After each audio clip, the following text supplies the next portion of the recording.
söz il uzunu məhsul verən paç ağac kimidir. Görəsən o paç ağac hardadır? Görəsən o paç ağac nədir ki il uzunu məhsul verir?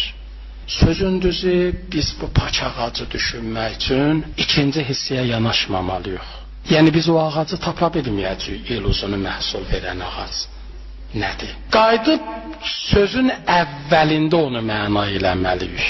Sözün əvvəlində elə bənzətmədə Allah kəlimətun təyyibə sözünü işlətmişdi. Təyyibəliyi orada misal vurmuşdu. Demişdi, paç söz. Yaxşı, paç söz özü nədir? Sözün paçlığı nədə olur? Biz bilirik, bəzi şey paç olur, bəzi şey napaç olur. Paç söz nətər olarmış, napaç söz nətər olarmış. Paç söz, yəni sağlam söz. Paç söz, yəni həqiqət. Paç söz, yəni doğru yol. Paç söz, yəni həqiqətən sizin nicat verəcək düşüncələriniz, etiqadlarınız. Bəs bunun məhsulu hardadır? Allah deyir, baxın, insan həyatında müxtəlif səhnələr olur. Deyir, il uzunu, ilin qışı da var, yayı da var, payızı da var, baharı da var. Qışda soyuqdan qorunduğumuz vəsilə, eynən qışda qorunduğumuz vəsilə, yayda bizi o qorumur. Qışda bir dənə palto geyinirsən, kürk geyinirsən, qışla bu cür müqabilə edirsən. Amma yaya çatanda o kürk sənə yayla müqabilənin şəraitin yaratmır. Amma Allahın misalında bir dənə şeydir.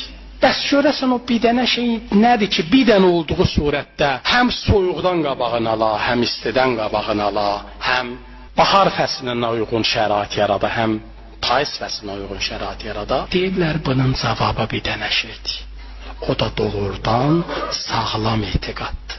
Adamı idarə edən şey onun etiqadıdır. Əgər etiqadında mükəmməllik olmaya, ola bilər həyatın hansısa qış imtahanından çıxasan, amma qabaqda bir yay imtahanı gələr, ondan çıxa bilmərsən. Payız imtahanı gələr, xəzəl olarsan, ondan çıxa bilmərsən. Ola bilər pılla satılmayasan, qorxu ilə satılasan. Ola bilər pılla satılmayasan, qorxu ilə satılmayasan, vəzifə ilə satılasan. Bunların mənası məcmuən budur. 4 fəsil fərqli olduğu kimi, həyatın imtahanları da fərqlidir. Əgər bu imtahanların arxasında böyük bir dənə bazı olmasa, yəni sağlam etiqad olmasa, adam müxtəlif imtahanlardan çıxa bilməz.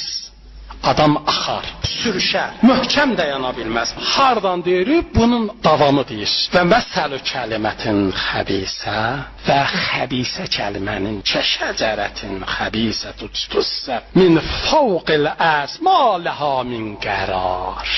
Deyir və yanlış etiqad xəbis bir ağac kimidir ki, kökü yerdən qopub, yerdən qopan ağac, şəcərə ərəb dilində həm ağaca deyərlər, həm kola deyərlər, çöllükdə o səhralıqda o yumru kollar olur, ona da deyərlər. Deyir, elə bir səhrada o yumru kollar ki, qopub, da qərar tapa bilməyəcək, o düşüb o boşluğa, onu külək hayana istədi, aparacaq. Bu, bizim dildə misal vururlar, İngilis bayrağı kimi əsəcək, özünün sabit etiqadı yoxdur. Bir dənə xəbis ağac misalıdır ki, yandırmaqdan başqa faydası yoxdur.